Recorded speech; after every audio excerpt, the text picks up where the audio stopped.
Welcome to Animal Nation. I'm Bridget Marcourt.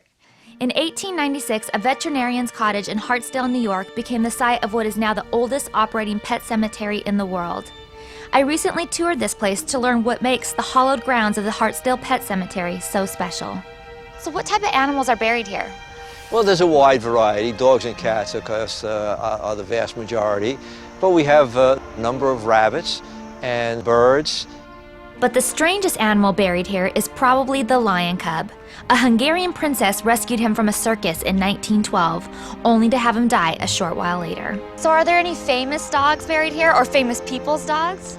Yes, there are some. The most recent one that folks would know would be Mariah Carey, who buried Clarence here, her cat. But the vast majority of people who come here are, I don't want to say not famous people, but people from ordinary circumstances. It seems like people put a lot of thought into the tombstones and what they write on it. You really get choked up when you walk around and look at all the things that people say. It's quite an experience. Some are funny, some are named after liquors, and there's one that I always remember. This woman refers to the pet as my only friend.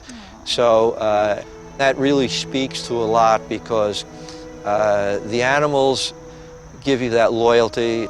They mean an awful lot to an awful lot of folks. For some people, simple gravestones and thoughtful engraving just aren't enough. The cemetery even has a mausoleum built in 1917 by a wealthy socialite. It cost $25,000 back then. In today's money, that would be nearly $500,000. But the cemetery is not just a place of rest for our beloved pets.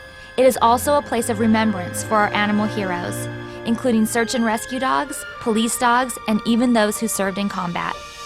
Oh, the War Dog Memorial is, our centerpiece of the cemetery. It was erected in 1923. When the soldiers came home at the end of the war, they estimated that thousands of lives were saved as a result of the bravery of these dogs, who, of course, many of them were killed.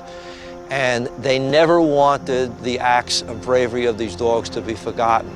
As I walked around this beautiful park-like setting, I couldn't help but feel the love and adoration surrounding this place. Sometimes people have a connotation that Pet Sematary, probably from the movie, is a really creepy place, but I don't get a creepy vibe here at all. Do you find that people are surprised when they come? Yes. Most people are absolutely shocked.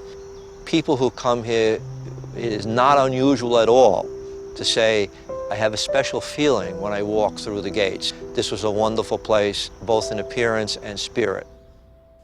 I'm Bridget Marcourt. Be sure to like us on Facebook and check us out every week, only on Yahoo.